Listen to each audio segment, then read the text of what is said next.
Welcome to First, the podcast. I'm Bonnie Mbuli. This is Precious Kofi. We're so glad that you could join us today. And today I'm going to be leading an interview. I feel like I'm on a with hot Precious seat. Kofi. I'm finally sitting. get to interview the Precious Kofi. I'm like sitting up straight, ready. Wow, Precious. First of all, let me ask you, what's your first thing first? Okay, my first things first. I think it's hitting me now that we have this platform, and it's hitting me now that we've made a dream come true. This is the first things first. Like, I'm feeling it all over my body. Like, I have this electricity running through me, and I just feel so proud to be here. This is my first things first. I love it. I love it for you. I love it for us. Precious Kofi. First of all, let me ask you, you do know that there's a massive destiny on you? What does that mean? Do you know? I mean, I know what I know. Because there's no way you can't feel the weight of it. I feel the weight of it watching you, observing you. I'm listening. I just want a simple yes or no. Okay, I know what I know. I know what I've always known. I'm remembering myself every single day, currently. And what I know is that God had put it in my heart. Firstly, it was always on my mind to be a voice for those who do not have a platform to have a voice, right? I know that for a fact. And I'm choosing to honor it at this time in my life. Like, it's making me emotional. I think I'm like an emotional person. So just be aware of wherever you want to go, there may be Thanks for the tears. disclaimer. Yeah. Thanks for the disclaimer. Do you know that at 19 years old, you attempted to do something that even people with the resources, the access, and the power don't dare do or attempt to do, and that is to unite Africa? That was always coming. Let me take my shoes off and let's relax. I love it. I love it. You're leading in now. Yeah. The shoes are off. Let's go. Because like it's not a surprise. You know, what I did at 19, what I did at 17, what I did at 21, none of that was a surprise to me.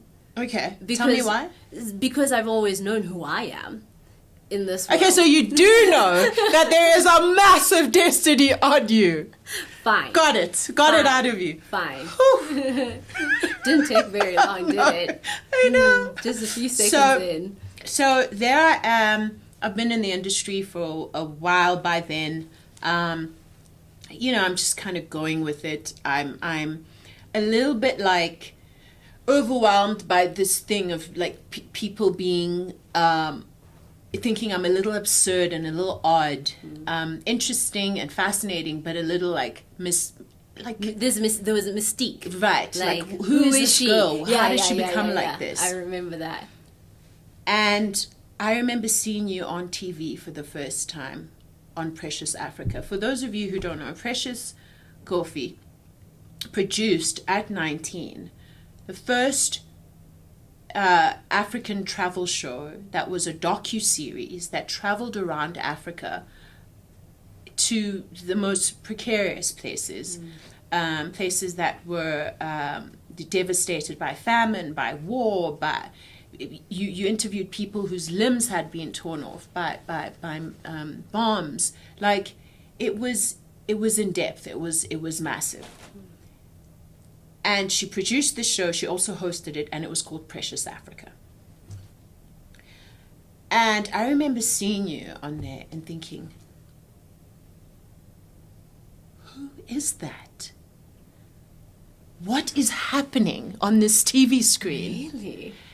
You were this like ball of energy.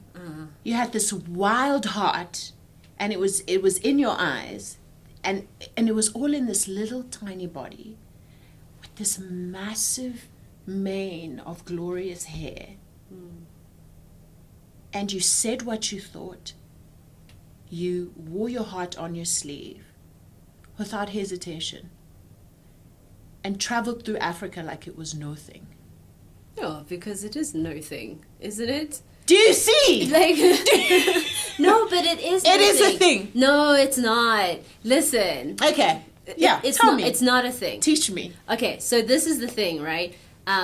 Where I grew up, it's a weird thing to use, but we're speaking English, so somebody else might call it the ghetto, right?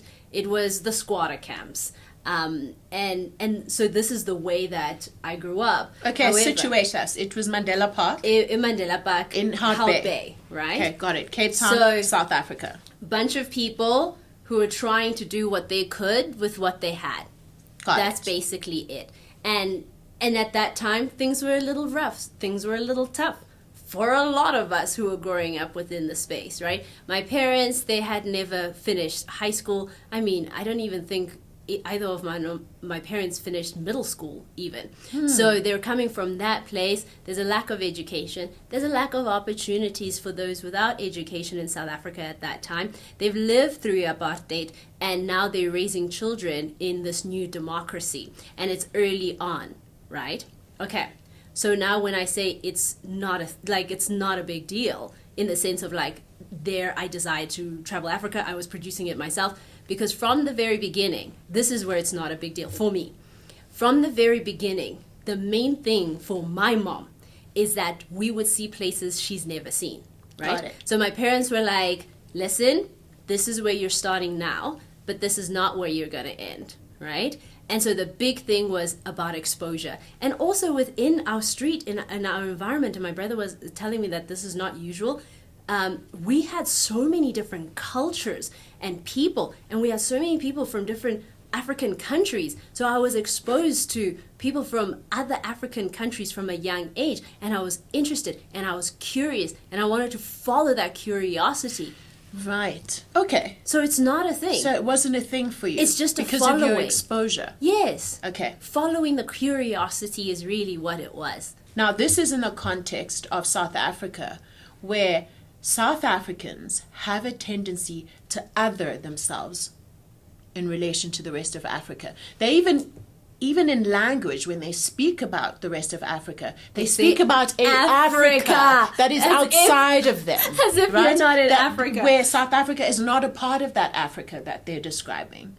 So it was a really refreshing and unusual view for someone that young to hold, and then to not only be able to hold that vision, but then like translate it into a docu-series, right? And to sell it to the national broadcaster. Tell me about the day when you were sitting there coming up with this idea and you were like, this is a winning idea. I'm going to do this. It's a no-brainer. So the thing is, I have it in my head that all my ideas are winning ideas. So I love it. I just have it as a thing. It's just a thing. It's just a matter of people catching on. Do you understand what I mean? To me, everything I think of, I'm like, oh, it's winning. Whether you think it's winning or not, I'm like, I'll give you time. So Wow. it's as if for me, it took, over a decade to finally hear from others how winning of an idea it was. And I was like, bruh, I knew it that day. And the day that you speak of, I was chilling by the swimming pool, right? After, it's relevant that I shared this part. Please. So I had just experienced what self-belief,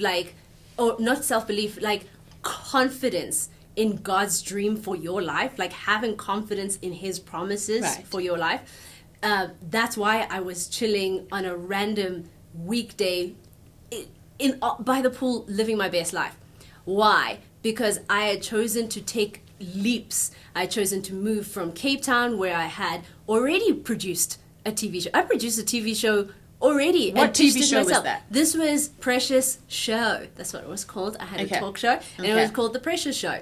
And so when I left it, I then renamed it to Keeping It Real with Precious, so that we could insert somebody else after me. So when I was graduating high school, I was dreaming of things in high school, but I was working for other people on television, right? I was hosting other people's show. And then I was like, this doesn't look like a big deal. They just come up with an idea. And then, they find one of us to present it for them. And even when we are presenting it, we are the voice. We make it better. So how come, this is an opportunity. Hey, man, I can do this thing. Absolutely. I was like, there's an opportunity here. And I want to create my own stuff because I didn't want anyone to be my boss. I was like, no, I've watched enough Oprah and I can be my own boss. Okay, it doesn't look that hard. So that was my thing. It doesn't look that hard. It doesn't look that hard. No, not at all. And so it generally didn't look that hard because she was showing up all the time. And I was like, how hard could it be? She's a human being. Yeah, it felt like she was just being herself. Yeah. Right. Yeah. But she's also got blood in her veins like you and me. Right. Hence why it doesn't look that hard. Also, because I knew that my talent is speaking to people. So when Oprah said that she was told when she was little that her talent is speaking to people, I was like, nah, friends. You were like, same WhatsApp group. I was like, we belong. Same WhatsApp group. We belong. So now I also have to have a talk show because we belong. Got it. So graduated high school, came up with that idea, pitched that, got the show. So you see now, they're making life easy for me now. I was like, oh, so you just come up with the idea, you fly to Johannesburg, you stand there, bored of people, all these adults, I tell them what the youth wants to hear, and then they give me the money. And then I go gather the people that are necessary to make this thing happen. It's like a school project, right? How hard can it be? Absurd. No, it's not. It's just like an oral project at school. I love it. I love this language. Yeah. I love how you've taken this idea and just... because it was massive, Precious. You burst onto the scene and nobody could ignore you. Because I wouldn't allow you. Because I wouldn't allow it. I would not Neither would your hair. Exactly. First of all, your hair was like, you are going to look at me. It was intentional. Beautiful. It was lush. It was massive. Tell me why it was intentional. It was intentional. When I started in television, my mom was somewhat of a mentor. She's never done TV or anything like this. Okay. From the beginning, and this is when it started with the Precious Show, she was like, this is massive. This is a platform. You are speaking to millions and millions of children. And you need to take that seriously. You need to pray before you open your mouth. This is serious business. This is not play. God has put you here for a reason. So you had produced the Precious Show. Yep, conceptualized. While you were in high school. No, I graduated and I did it that December. So when we were waiting for our matriculation, what is it? Matric certificate. Results, yes. I was coming up with Precious Africa and flying to go do. I couldn't be bothered whether I graduated from high school or not. I did, but I wasn't waiting for my results. Right. I was waiting for my next on to Precious gig. Africa. There's so many Precious. I was moving on to the Precious Show. My mom told me about what a massive responsibility that was, so I took it seriously. Did a couple of other things. Then Precious Africa came about 2 years later. Got it. Now I'm in Johannesburg, right? I felt like I've eaten Cape Town and it tasted good. And you went to Camps Bay High School. I sure did. Yeah, because also that's why you were speaking like this. Yeah, hey? Yeah. Such a Cape Townian. Totally, hey? Totally. Tell me, okay, we're gonna catch up with you pitching Precious Africa. Gotcha. But tell me about growing up in Cape Town, going to Camps Bay High School. Loved it, eh? By the ocean. By the ocean. My accent. She's so good at accents. The other day, she just turned into this American accent. That's my Achilles tendon accent. So you told me this interesting story once. Thank you for that compliment. So sweet. About how in high school, and we shared this as a phenomenon. We were just not the cool kids. We couldn't do the dance moves. Not in practice, but in my mind. In your mind, you were larger than life. But no one around you could say, no. Precious is cool. She's the person to hang out with. No. And you say that Nolly was mostly your spokesperson. Yes. So this is the thing. I like to associate... Shout out to Nolly, by the way. Amazing.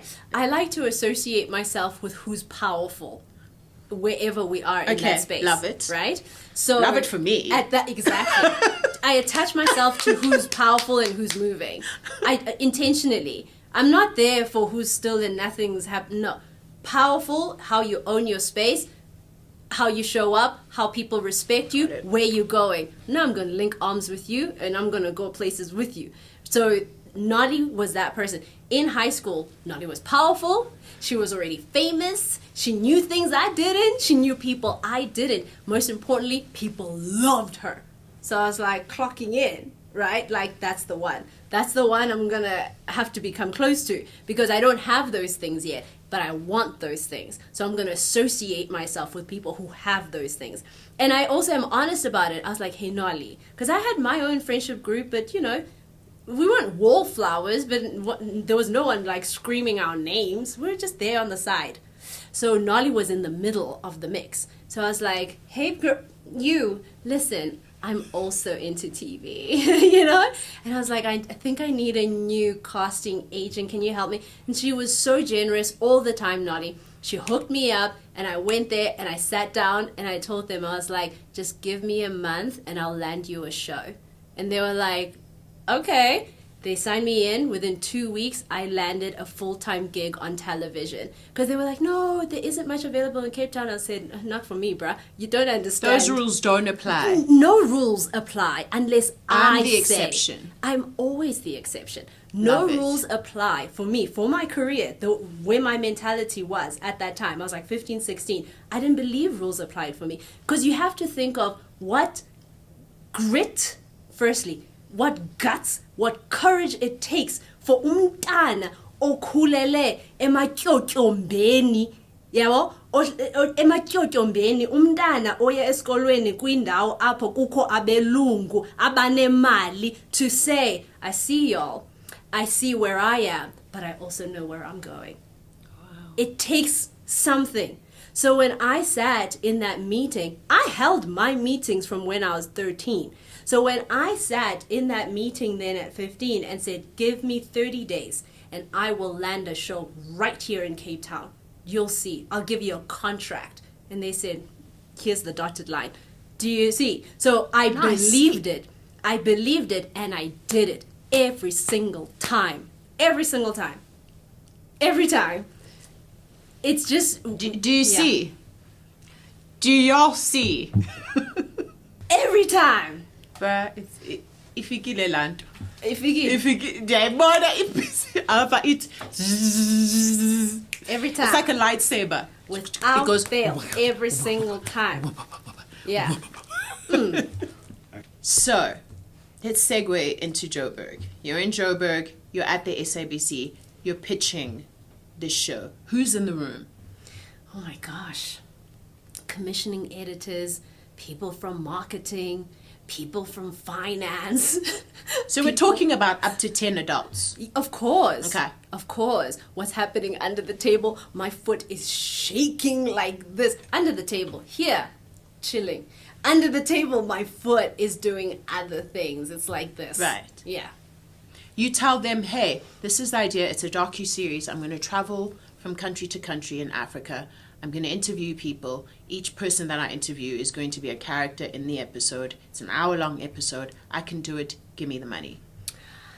So I say that in a different yes and no. Yes. Because Okay. remember, my foot is shaking now. Your voice is I have cracking. all this. My voice never cracks. Let's not. Oh, My bad. voice is not cracking. bad. My foot is shaking. I know I'm nervous, but I can't let them know that I'm nervous. Okay. Right? So you're correct. The setting exactly that. These adults, our age now. How funny is that? Wow, Right? right. So there's this teenager that's sitting there. So now, already at this point, I have already fought with SABC about different things. So the foot is shaking for many different reasons. Okay. I've been told that a number of different things. I've been told that it just felt as if doors were closing because I was successful. Right. Right? So there was opposition too within the SABC at that time, Right. as I'm coming to pitch for Precious Africa. Right? Okay. But I also knew that I wanted this show, and I also knew that God would be the deciding factor, not opposition, no Right. matter who the opposition was, right? So when I said to you, I also link up with whoever's powerful. Got it. When I got to Joburg, I knew that I didn't want to be a worker. Because even if you're on TV and working on, you can be a worker. Do you understand what I mean? Of course. You can be an employee on TV. Yeah. I didn't want that because I've tasted honey and I didn't want to go back to like lemon. I wanted to live in honey. And so when I set out to go to Joburg, I still ended up a worker. I worked on different people's TV shows. I was hired, yada, yada, yada. But my aim was to, once again, have my own show, right? So that's the mentality. Right. So I linked up with who's powerful. And at the time, it was Urban Brew Studios. Got it. So I took my company, Kofi Productions, and I first went to Urban Brew, and I went to the MD. You know what was funny to me? That other people who were in the space, they're like, oh, you speak to Donnie? And I'm like, heck yeah, don't you? And I didn't understand why people don't go upstairs. Do you understand what I mean? They speak to their producers, which is fine, but you must go upstairs and knock on the door. So I had gone upstairs, and I had already practiced this with Donnie, because I had to make him believe in the thing, for him to open certain doors. Do you remember anything in particular he said to you that day? I don't remember anything he said to me that day, but I remember randomly him making me stand up in the middle of like all of the Urban Brew staff members and like went on like lyrically waxing about me. And I was like, what? That's what you think? Because behind closed doors, Donnie and I were like this. Wow. Not in a bad way. There were some things where I was like, this man doesn't get me. But like now, knowing him and we email and things, I understand his character way more than back then, do you know? Because I didn't understand no, right? So Donnie would be like, maybe this. And I'm like, I don't get, no. This is how it is. He's like, Precious, you got to be flexible for who? No. So he was trying to help me understand how I must pitch it there, what kind of opposition I may have. So he basically trained me in the experience. I already had my own training from Cape Town and doing this already, but he gave me that next level, right? Okay. And also him not agreeing with me all the time really cultivated that fighter spirit within me, that I was like, no, Donnie, you will not have it your way, right. You know? And so, but then I also had to learn where to compromise, and it was a whole thing. It was a whole thing. So Precious Africa takes Africa by storm. Are you shocked? I wasn't aware. Wow. The day the show premiered, I was at the office working. I didn't even watch it. I don't even remember watching Precious Africa. The only way I watched it was through edits, right? And that's it, making sure that the episode is good enough to go to air. But as far as enjoying it and watching it on TV, I was busy. Okay. You know, I was busy building. Was there ever a time that you were more present with it and what it was doing? No. Do you wish you had been? I'm starting now. Do you wish you had been? Okay. Okay. Let me see. Let me find the answer to this question. Do I wish I had been? Yeah, you'd been more present with its impact. And this is an important question because of what I'm about to ask you next. You know what?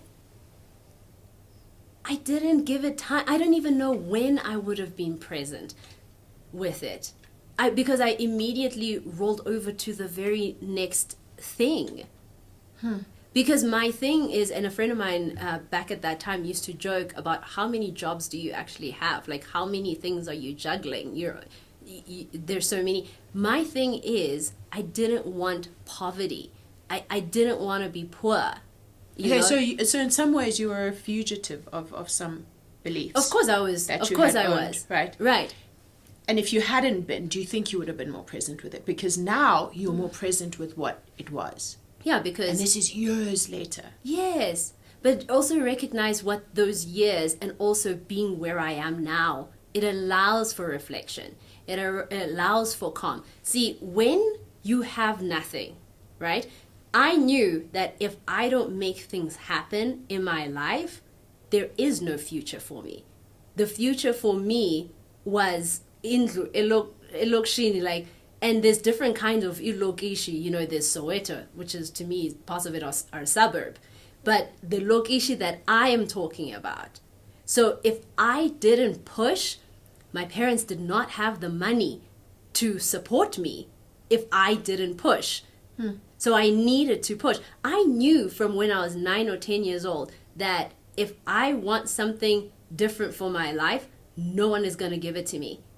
It's either me or nothing. And then also my life as an adult has shown me that, because I forgot myself for like a decade.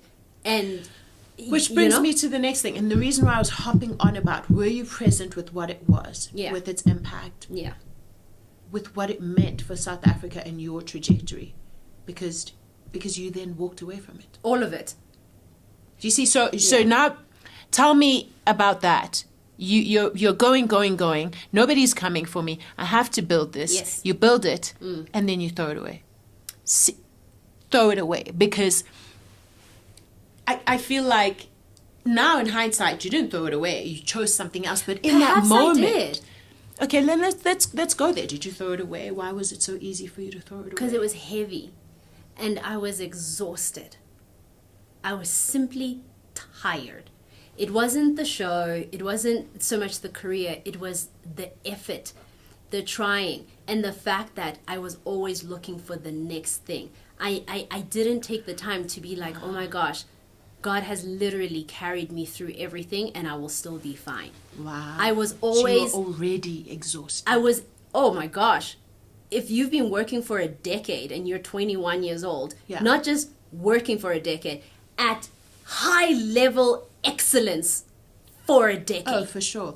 And I can totally relate to that. Yeah. I mean, I started working when I was 13, also worked, going. Fear of being insignificant, fear of poverty, just this poverty is not going to catch me. I'm going to outrun it. That you do quickly get tired. There it is. And you do quickly wear, because I would walk around with this feeling of just over it. I'm over it. I'm already over it, right?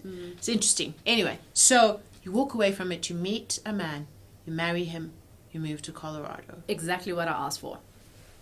So when I walked away from everything, I didn't know that I was going to meet a man, but I was so exhausted, and I wanted to be anonymous.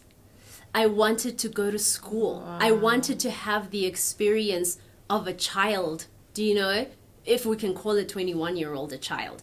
I wanted to be a 21-year-old. I wanted the parties, the fun, the university, the boyfriend, you know, and also I wanted the lack of responsibility. I didn't want to have anyone depending on me in any way, shape, or form financially for a job, because at that point I can't even number the amount of jobs I had created for people. Wow. Do you understand? That's huge. Since I was 18, I've been creating jobs for people.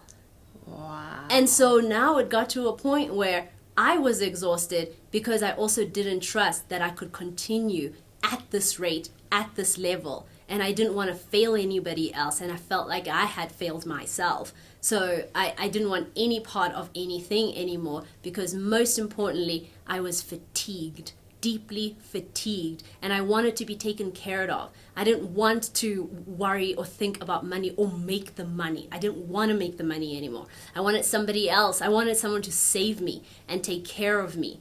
That's what I wanted. And so 2 days after realizing what I wanted, the father of my children literally walked through the door. Could he save you? I don't know, but I said, who is he? Did he? What he did is he offered relief from the pressure, because that's what our marriage experience was for me in the beginning. It was relief. Colorado was relief, right? Being here, not being known by anybody, just doing me in whatever way I could do me. And there's like, you know, the plus and the minuses of the experience. I'm a family person and I missed my family so much, even though I was building a family here, but I'd never stopped like the feeling of missing my family. And then I'm now realizing how important my family was in my career success, because they spoke life into me so deeply. And so not being around them and having that energy of people who will do anything to help you in your process That was also hard, like losing that immediate experience with my family. But then the plus having my own family, having a chance to have hobbies. I was introduced to hobbies. Do you know? Like people bake here. You know, the people who have time, they bake and they enjoy and they go to the park. They go camping. This is the life I was then like introduced to, and I could be active in it and I could chill, and I didn't have to bring the money at the end of the day. Do you know? Yeah. So it was relief. Wow. Have you shared this ever before? No, I don't even think I've shared it with myself before. Okay, I love it. I can feel the energy of that. But now you love making money. Oh, yes. Okay, so what aspect of that healed, and how did it heal? I think I changed. So before, money was my God. So I would pray, right? Because I basically, how do we say, like the faith in God was just kind of also riding my mother's coattails. Do you see? And my grandma's coattails. It was all based on what they say. If they believe it, amen, you know, and follow through. But when I take a true inventory of my life, money was your true God. That was my God. And money is a hard slave driver. Absolutely. Merciless. Yeah. I see that to its full extent in America. More than I ever have in my life before. Share that with me. What do you mean?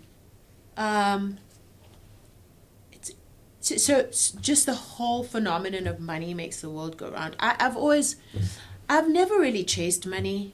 I've never like hungered for money. I've never gone to bed like, just dreaming about money. I've wanted to outrun poverty. But that for me, I always just thought there are many ways to outrun poverty. It's not just money. But living in America is like, there's a chase after money here that is relentless. Really? Oof. I've had the opposite experience. That's so like where it's very interesting. normal for people to say, I have 3 jobs. I'm going to my other job. I'm going to my other job. I'm going to my other job. So even if their first job is even enough for them, and it just means they have to live a little more frugally or just a little more consciously, there's an acceptance of, I'm going to ride this hamster wheel for the rest of my life, and that's fine. That's what life is. I'm fascinated. Like my mouth is open. I'm fascinated by this view because for me, this is how I viewed Joe Burgers as so a Cape Townian. I was like, bruh, Joe Burgers are crazy. I still view Joe Burgers like that. But I haven't had that experience in America. Let it be known that majority of my time has been spent in chilled Boulder and, you know, in Colorado where I think it is a little bit calmer. But my experience here is the opposite, that people don't do that. They go with what they have and they figure it out. Because they have a lot. This is Boulder. Oh, is that why? This is Boulder. Well, I haven't only lived in Boulder. I'm just even thinking of my children's grandmother, paternal grandmother, and that side of the family. Quickly, just want to interrupt you. Owen. Yeah. Owen's the American. Yeah. Owen's the American in the room. Grew up in New York. Now living in Boulder. Why do people in Boulder not chase after money? Is it because they have it? They have everything. Oh. You just wanted to prove your point. No, it's like back in New York, you have kids that have nothing, kids that have everything. Here, everyone just has everything. Everyone here just has everything. And this has been the bulk of this has been the bulk of my American experience. My true American experience is people are chilling.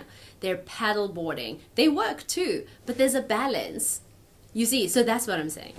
There's something you hinted earlier on that let me know that you experienced a phenomenon in South Africa that I've experienced and other South Africans I've spoken to who've since left have experienced. There will be gatekeepers in especially in our industry that say, you can go this far and no further. And I'm going to make it my business to make sure that you don't go any further. Did you experience that phenomenon with Precious Africa? Of course. Not just with Precious Africa. It's not only the those we see as powerful because they're the, I don't know, the commissioning it. Yeah, what is this? The decision makers, right? It's not just those people. They can also be peers, right? I remember when I was choosing to pivot into radio, for example, and I called around, I noticed that somebody didn't have a producer, and I felt like, if I could produce for this guy, we could go places. Is this Juarez? No, not yet. Okay. Oh, my guy. Juarez. We're going to talk about Juarez. So then I called around, I was like, hey, does MacGyver have, this was for YFM, does MacGyver have a producer? Like, no, we don't think so. Called around, and found somebody who knows somebody into Y. Great. And I went to my friend's place where he was working with Kuma, and I was like, Kuma, make this phone call for me, man. Get me in so I can get an interview or a conversation, because I think I could do a good job here. I know how to produce, you know. Even if it's radio, I know how to produce content. So he makes the phone call, because that's the thing. If I want the thing, it's going to happen now. I've learned to calm down a little bit, like this little bit. So I'm like, make the phone call now while I'm here. Okay. Put her on speaker, you know. So he calls somebody, and I won't name the name because of what happened. He calls the person, and then he's like, hey, man, so I hear MacGyver's looking for a producer, and yada, yada, yada. And she's like, yes. Well, you know, my friend, you might know her, Precious Kofi. And she was like, And, you know, yeah, okay. And I'm sitting there listening. Yeah, Precious Kofi, you know, she thinks she could fill this role. Can you get her in so she can have an interview, you know, with MacGyver, or a conversation, and just pitch herself? And she says something along the lines of, hasn't she had enough opportunities in her life? Tell her to let other children get a shot. Like, you know, so I was like, fascinating. Call ends, right? So gatekeeping, essentially. Yes. You see, the thing is, I understand where she was coming from, right? Because from someone just looking in, it was like, this girl has every freaking job. She's everywhere, which was a part of what started being the gatekeeping that I was experiencing. Not just her, but also decision makers, where you're overexposed. That was the thing. But I'm like, y'all don't pay us enough to not be overexposed. Which hasn't changed. You see, so I'm like, I have to be overexposed because I gotta eat. My family's gotta eat, you know? Yeah. Because I still had my family. I had my brother who was in my care. I still had my mom too. I had other family members that I was helping. So I had people to take care of. I had bills, friend. Do you understand? Yeah. So I didn't understand the gatekeeping, right? I wasn't everywhere doing everything for the, oh yeah, it's fun times. I was enjoying my work, but I was also making sure that I was making money. And the only way to do it at that time was doing everything. Because the thing is, I never understood it. Opportunity is here, I'm gonna take it. Again, another difference with America. In America, you can do everything all the time. Is that so? I'm finding, like, that's what I'm seeing, right? Yeah, like, yeah. Culturally, it's like, no one's going, no, you already have had enough now. Oh, yeah. Sit down and let other children. It's like, oh, you want this too? Hey, let's watch you cook. But also the pie is bigger. Cook. The pie is bigger. The pie is bigger. The dollar is bigger. Yes, but is the pie bigger, or is it how your perspective on the size of the pie? Well, because here's the that thing. will determine how you move through the world. You can move through the world with an idea of the pie being super small and you deserving a little slither of the pie, or that the pie is abundant and endless. Can I answer this with a question? Yes. I'm thinking now. If you look at a poor area, why is there more crime in this poor area, right? And you can't walk the streets, as opposed to a rich area. All right. I totally get you. Because, yeah. I mean... because when you feel like you have little, you fight for crumbs. You do. And when you have a lot, there's more to go around. Okay, but how can the whole entire South Africa be like that? So that's what I'm getting to. I'm trying to understand. Do you think that this phenomenon of you can go this far and no further, and I'll make sure of it, is more prevalent in South Africa than anywhere else. Okay, what I can say is for that time, right? For that time, this is not too far away from, again, apartheid, democracy, South Africa. And now I'm this 19-year-old black girl who thinks she deserves the world and acts like it. That's not the conditioning that I was supposed to be expressing. Do you understand? Like, that's not the way you're supposed to be. Because... Where did you learn that audacity? Where did it come from? Oh, I was born with it. I was born with it. I genuinely was. I love you, my friend. I was born with it. I just love that moment. You just... Oh, because I was. It was just the audacity I was born with just it. in you. I was born with it, and no one would tell me otherwise. The most beautiful thing is that I'm remembering that I was born with it. Now, watch out. That's all I gotta say. I love it. I love it. That's it.